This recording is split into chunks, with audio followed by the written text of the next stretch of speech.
کرام علیہ السلام کی چار ایسی سنتیں جو مستقل طور پر انبیاء کرام علیہ السلام کی سنتیں رہی ہیں۔ ہر نبی کا کام امت کے لیے سنت بنتا ہے۔ جو پیغمبر جو کام کرے، اگر اس کے مطابق کوئی امتی کام کرے اسے اجر بھی ملتا ہے اور نبی کے طریقے پر چلنے سے اسے کامیابی بھی ملتی ہے۔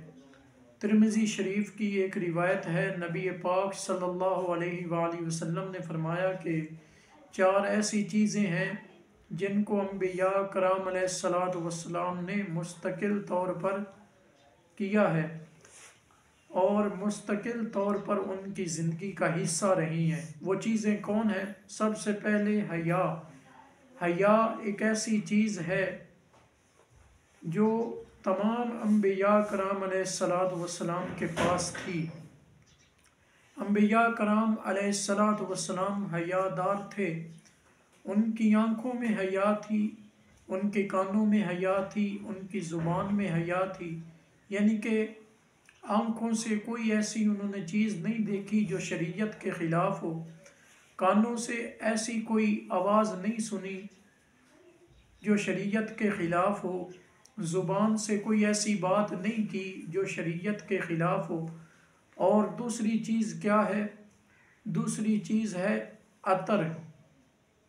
یہ انبیاء کرام علیہ السلام کی مستقل طور پر سنت رہی ہے۔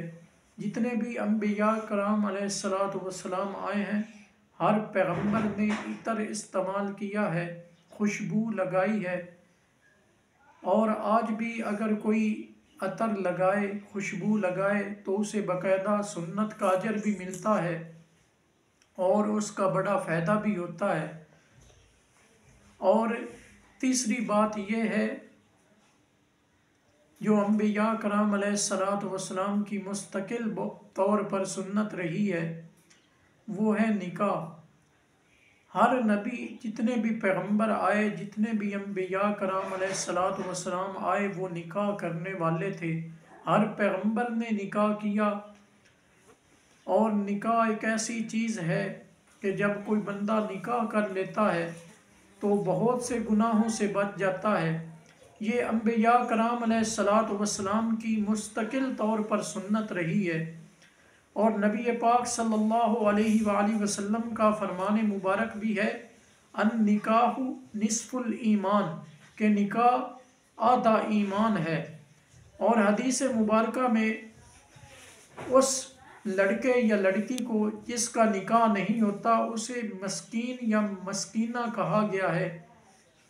اگر بندہ نکاح نہ کرے تو بندہ بہت سے گناہوں میں بھی مبتلا رہتا ہے، اور شریعت نے اس کے ایمان کو بھی مکمل نہیں کہا ہے۔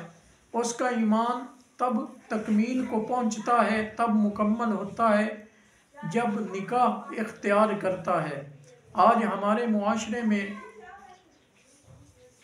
یہ ماحول بنا ہوا ہے کہ نکاح بہت لیٹ کیا جاتا ہے، اس لیے نکاح ایک ایسی مستقل سنت ہے کہ جسے جلد سے جلد انسان کو چاہیے کہ میں اختیار کر لوں۔ اور چوتھی بات جو انبیاء کرام علیہ السلام میں پائی جاتی تھی، وہ چوتھی بات یہ ہے کہ انبیاء کرام علیہ السلام مسواک کرتے تھے۔ یہ مسواک بھی ایک ایسی سنت ہے جو ہر پیغمبر کی سنت ہے، اور ہمارے پیارے نبی پاک صلی اللہ علیہ وآلہ وسلم نے بھی مسواک کو مستقل طور پر فرمایا ہے۔ اور ایک روایت میں آتا ہے کہ نبی پاک صلی اللہ علیہ وآلہ وسلم کو مسواک اتنا عزیز تھا کہ مسواک کو آپ صلی اللہ علیہ وآلہ وسلم ہر وقت اپنے پاس رکھتے تھے۔ جس طرح ایک لکھنے والا کاتب جو لکھتا ہے، لکھنے والا لکھاری ہوتا ہے، وہ قلم کو اپنے کان پر رکھتا ہے، ہمارے پیارے پیغمبر حضرت محمد مصطفیٰ صلی اللہ علیہ وآلہ وسلم ہر وقت اس طرح مسواک کو اپنے کان پر رکھتے تھے۔ اور علماء نے اس کے بڑے فائدے بتائے ہیں۔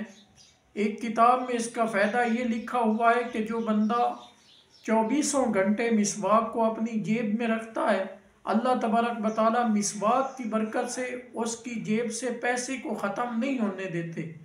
اور اس کے بڑے فائدے ہیں، اس سے دانت بھی صاف ہوتے ہیں، دانت مضبوط بھی ہوتے ہیں، ذہن بھی تیز ہوتا ہے، پیٹ بھی مضبوط ہوتا ہے، اور بڑھاپا جلدی نہیں آتا، یعنی کہ انسان ہمیشہ جوان ہی رہتا ہے۔ اللہ تبارک و تعالی عمل کرنے کی توفیق فرمائے۔ بس